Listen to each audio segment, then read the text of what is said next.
The Chiefs is still the Chiefs. No, the big-time win in a close game against the Atlanta Falcons. And, boy, the internet is a buzz, con man. Yeah, Chiefs are still the Chiefs because these gosh darn refs are wearing KC jerseys, basically. Yeah. No. Granted, I mean, I'm a Patriots fan, so it's a little interesting coming from me because I got to live with that for 20 years. But the refs aren't on our side anymore. Damn it, they're on the Chiefs side, and I hate it. And granted, after that no PI call, the next drive and here's the no PI call, clearly PI. Darius Butler had a tweet right after, like, hey, let's just make sure we're clear here. This is obviously pass interference, without a doubt. Just like it was last week. But once again, when the Chiefs are wearing, red stripes instead of black ones for the KC team, this is what's going to happen. Now, right after this, the Falcons would get the ball back. They forced a 3-and-out for the Chiefs, and then there were 3 different penalties called on the Chiefs. Very valid penalties. There was a horse collar, a pass interference, and some of very valid penalties, but they did call them against Kansas City Chiefs. After this particular play, Falcons were able to get the ball back. Yeah, and some people are saying, they're just calling those penalties because they know, like, hey, we got to make up for the fact that we still blew the game for the Falcons. But, I mean, no, the Chiefs are unbelievable. And Mahomes came out after the game, too. He's basically saying, like, I'm not even playing good, and we're still beating the shit out of these teams, which is pretty awesome. I think we do have the clip back there. No, we do not. But that's what he said in the post-game press conference. But they also are one of those teams, we're talking about the Packers and stuff. And, Gutekunst, he's bringing guys in like Malik and the undrafted free agent running back Wilson, who's making plays. Like, the Chiefs are leaning on Carson Steele, the kid that they got from Indiana. I believe he played at Ball State and then UCLA. Yep. I think he carried the ball like 16, 17 times. Yeah. And he's a returner for them, too. Yes. Rashee Rice, 12 receptions, 110 yards, and a touchdown, which is obviously he is the clear number one for them. Travis Kelce, I think, hasn't got going yet. Patrick Mahomes also addressed that in a post-game interview and said, like, other teams have so much respect for Travis Kelce that it's also allowing for other people to obviously benefit from. I agree with Falcons fans saying that was a pass interference in the end zone in the fourth quarter. That is not goal. Yeah, not great. And then the Chiefs get the ball back on the other side of that, and the Chiefs actually end up giving the ball back. They don't end the game. Right. Yeah. So Falcons get another shot at it. That's where the 3 penalties come in against the Chiefs. They move down the field. They end up turnover on Dahn's, not picking up a 4th and short or whatever. So these Chiefs teams seemingly can win these close games, but they are like the cardiac Chiefs.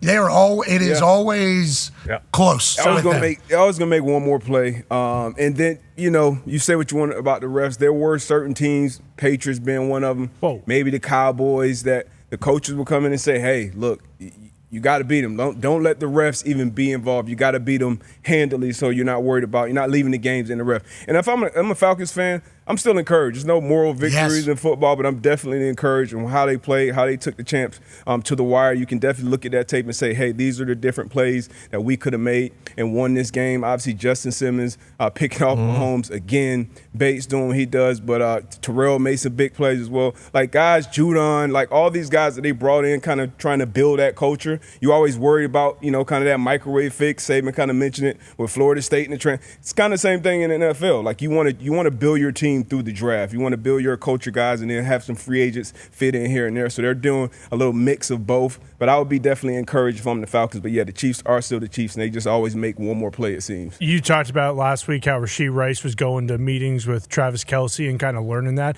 They showed one of the routes that he ran, I forget, it was like a 15-yard gain or something, but it was in a zone, and it was like a Kelce route. Like, Rashee Rice is at that point now where he's, running a little, maybe a 10, 15-yard little button hook, settling down, and then, picking up a bunch of yards because he breaks a shit ton of tackles. Like, that's the thing watching last night is that they would throw the bubbles and all that stuff, but he's picking up 10, 15 damn near every single time he touches the ball. The Chiefs are still the Chiefs, AJ. Did you see that against the Falcons? Oh, yeah, everyone's pissed. Obviously, defensive pass interference they want called. But, yeah, it's a fun time in the league right now. It's fun time. Yeah, it's fun time. Anytime the Chiefs win, obviously, the refs are cheating. That did appear to be pass interference. I saw a lot of people saying, okay, hypothetical. Let's say this is the opposite way around.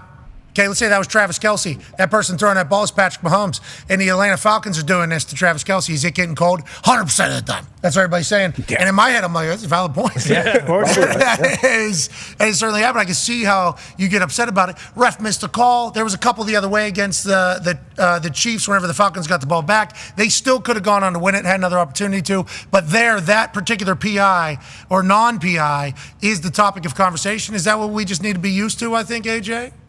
Yeah, I guess also in this play, obviously unbelievable play here with Bolton, but look at Chenault. Look at 54 here, taking up two guys, absolutely disrupting the line of scrimmage, making him bubble. Like that's team defense right there. That was awesome to watch. Knockback. All the look at that. The clip we've we've been talking about bad run defense. It almost always starts with an edge. If you don't have an edge, you don't have a chance in the defense. So when you have that edge, and to AJ's point, you knock them back and you make them bow or bounce it. Or if you make them cut back in and not running up the field, past the guy, because that just creates a bigger lane. But creating a big, you don't get any credit for this, but that's just doing your job. Look how strong Chenault is. Honestly, they talk about how strong he is. That dude is driving people back on a 4th and 1 or whatever. Like, penetration, literally, or just moving the line of scrimmage is obviously something that installs the run game. Biggest play of the game right there. Defense, did they win the game? No, the refs won the game. Right? The refs, not this. not this. The refs won the game, obviously. That's Chiefs football, I guess.